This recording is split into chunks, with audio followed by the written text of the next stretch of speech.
Praise lord. మీకు ఒక చిన్న మాట.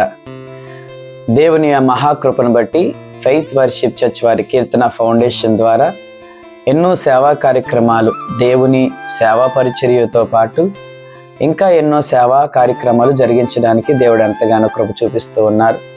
దానికి సంబంధించిన ఒక వాక్య భాగము హెబ్రీలకు రాసిన పత్రిక 13వ అధ్యాయము 1వ వచనము. సహోదర ప్రేమ నిలువరముగా ఉండనీయుడి, ఆతిథ్యము చేయ మరవకుడి, దాని వలన కొందరు ఎరుగకయే దేవదూతలకు ఆతిథ్యము చేసిరి అన్న మాటను చూస్తా ఉన్నాం. ఈ మాటతో పాటు యాకోబు రాసిన పత్రిక 1వ అధ్యాయము 27వ వచనంలో కూడా వ్రాయబడిన మాట, తండ్రి అయిన దేవుని ఎదుట పవిత్రమును నిష్కలంకమునైన భక్తి ఏదనగా దిక్కులేని పిల్లలను, విధవరాండ్రను వారి ఇబ్బందిలో పరామర్శించుటయు, ఇహలోక మాలిన్యము తన కంటకుండా తన్ను తాను కాపాడుకొనుటయే.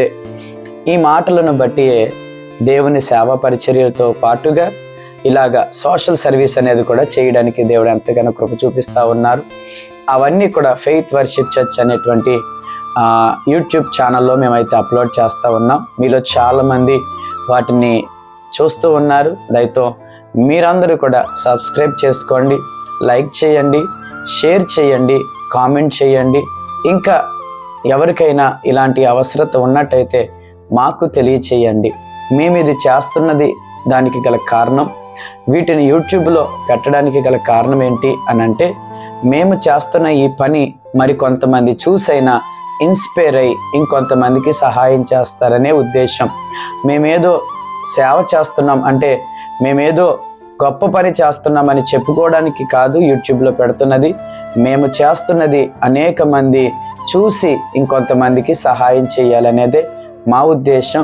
కాబట్టి సహోదరుల ప్రేమ విషయంలో నిలువరముగా ఉండాలని, ఆతిథ్యము చేయక మర్చిపోకూడదని దేవుని వాక్యం యొక్క ఆధారాన్ని బట్టి మేము అందరికీ ఆతిథ్యం చేయాలని, మనం ఏదైతే భోజనం చేస్తూ ఉన్నామో, మనం ఎంత చక్కని భోజనం అయితే చేస్తూ ఉన్నామో, అలాగే చాలామంది అలాంటిది చెయ్యాలని ఆశ కలిగి ఉన్నప్పటికీ సరైనటువంటి పరిస్థితి లేకపోవడం వలన రోడ్ల మీదను, ఫుట్పాత్ల మీదను, అనాథాశ్రమాల్లోనూ ఉండిపోయిన వారికి మేము తినగలిగిన, మేము తింటున్న శ్రేష్టమైన ఆహారాన్ని వారికి కూడా పెట్టాలనే ఉద్దేశము, దేవుడు మాకు ఇచ్చిన తలాంపులను బట్టి, తలాంతును బట్టి ఈ పనినైతే జరిగిస్తూ ఉన్నాం.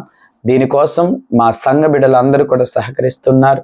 ఒకవేళ దేవుని చిత్తమైతే మీరు కూడా ప్రోత్సహించాలనుకుంటే మాకు ఖచ్చితంగా సంప్రదించండి. మీ పేరుతో మేము ఆ కార్యక్రమాలను అయితే జరిగించడానికి ఇష్టపడతాం. దేవుడు మిమ్మల్ని అందరినీ దీవించునుగాక. ఆమేన్.